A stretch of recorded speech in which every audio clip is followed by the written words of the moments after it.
And welcome back. Thank you so much for watching Morning Live. Now, as we've been reporting this morning, President Cyril Ramaphosa has announced his much-anticipated reconfigured national executive. The new cabinet combines a number of portfolios, reducing the number of ministers to 28 from the previous 36 in the past administration. And let's continue getting reaction from business now, as we join in studio by Business Leadership South Africa's Chief Operations Officer, Busi Mavuso. Great to have you with us, Busi. Good morning, Sakina. So, your initial reaction to the cabinet announcement?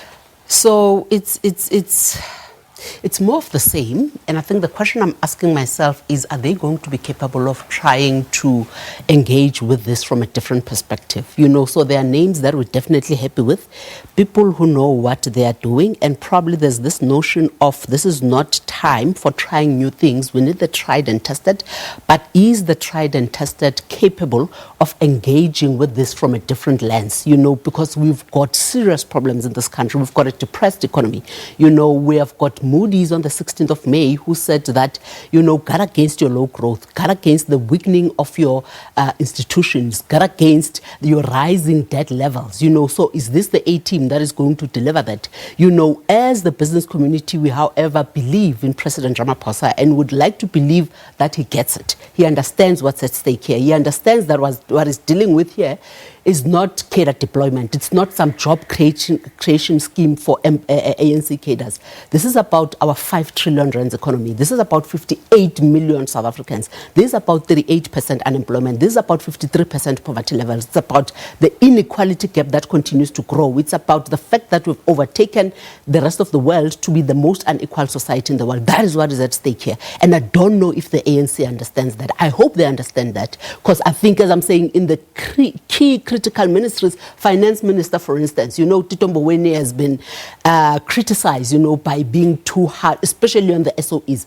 But you see, that is precisely the kind of line that we need to take, you know, that if these things, and when I say things, I mean SOEs, if we are failing, you know, to turn them around, like they've demonstrated over the past 25 years that they've done a pathetic job of running SOEs, then let's sell them. We shouldn't be married to ideologies. You know, this is a time of ensuring that we move the country forward to ensure that we attain what we need to attain.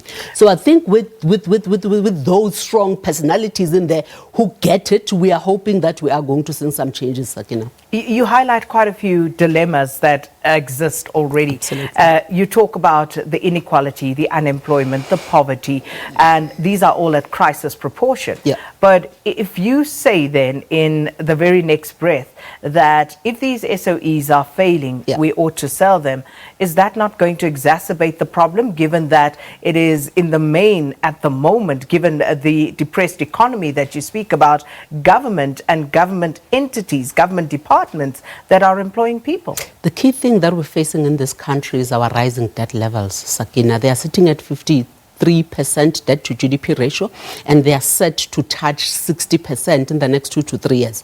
Zambia is sitting with 66% debt to GDP ratio, and the IMF is getting ready to intervene. So the decision we're going to have to make in executing this thing is, are we happy, or do we want to risk someone else coming to run our affairs for us? Because clearly we have failed as this country to do so. So I'm hoping that these ministers are going to engage with this from that perspective. I'm hoping that in making a decision about the SOEs, which are an albatross around our necks, with an exposure of 670 billion, with Eskom, you know, falling apart at the seams, with everything that can be possibly going wrong in that SOE is currently going wrong, having been singled out as the biggest risk to South Africa at the moment. I'm hoping that they are going to be able to, for instance, bring labor, you know, onto the fore, to say to labor, we need to unbundle this thing so that we can allow some other players to come in, because therein doing, you allow efficiencies to happen, you know, and labor should not continue doing what they've always done. They cannot say that there is a declaration of war. It's not. It is fixing SOEs. It is fixing this economy.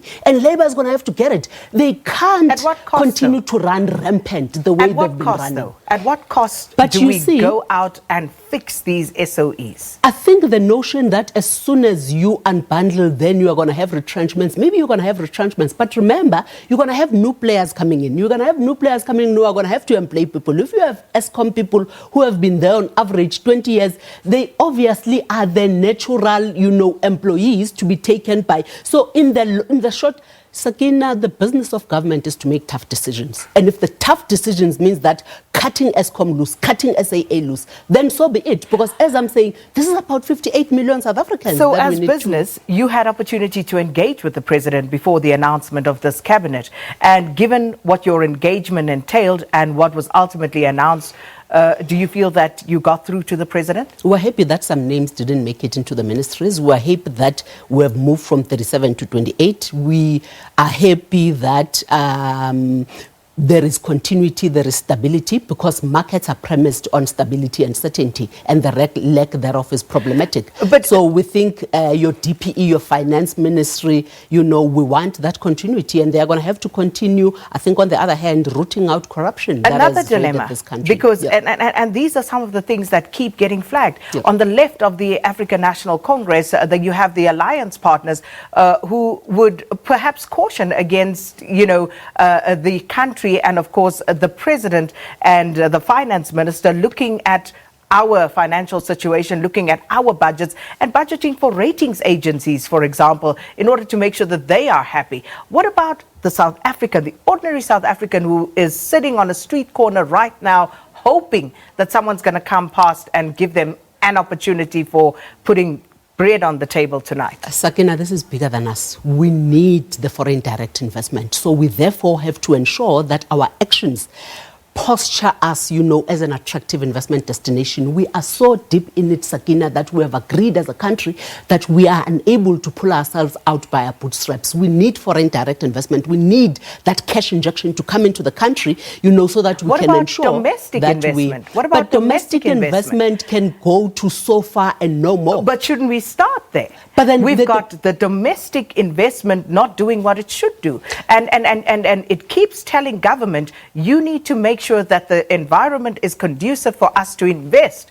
And yet, we don't seem to see that. We had several summits last year. And if you go back right now and track where the promises are, whatever was promised by the domestic investors, the private sector in this country, we are way behind what we're supposed to be tracking. So what do you say for that? Because you also need to play your part as business. You can't keep holding government ransom and not doing your bit. And government business is coming to the fore, by the way. The 200, to your point, the 290 billion. And remember, the pledges, some of it was some of the money that had already been invested in the country. So it was projects that were already ongoing. It was not pie in the sky.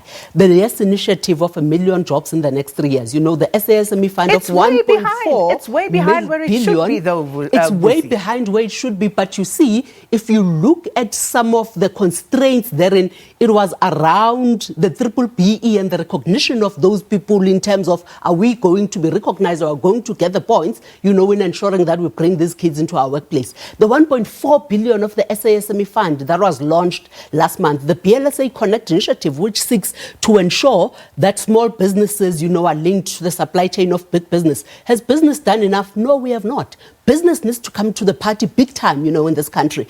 Business, just like labor, has been left to run rampant, and do whatever it is that they please. If it went so, Sakina, then the Commission of Employment Equity report, which currently sits at 14% Black African representation in top management positions, wouldn't be so. And don't forget colored people, because they always get left out of that particular colored report. People as well. I think I'm gravitating towards Black African because they are 80% of the population, to say that. So if you can't even get that major grouping right, so you can imagine, the minority groupings, are even really left out in the cold. So business also has to come to the party big time. I absolutely agree with you. So all of us as the four social partners, labor, civil society, government and business, need to put our shoulder in the wheel and say, what are those things, what are those programs, interventions that we're going to have to ensure that we implement to ensure that we turn this country around? Because, Sakina, this is not just another chance that we have. It's the last chance that we have as South Africa. And if we get this wrong, unfortunately, we are going to be another failed African state. Oh, how I wish we had more time to continue this conversation with Busi Mavuso. But perhaps just a quick one. How would you rate this cabinet? C plus. C plus. Okay, in the 60% band. Yeah. All right, Busi Mavuso of Business Leadership South Africa, their Chief Operating Officer, speaking to us about their reaction to the appointment of President Cyril Ramaphosa's cabinet. We're going to take a break. After that, we continue, and stay with us. We'll get reaction from across the board here on Morning Live today.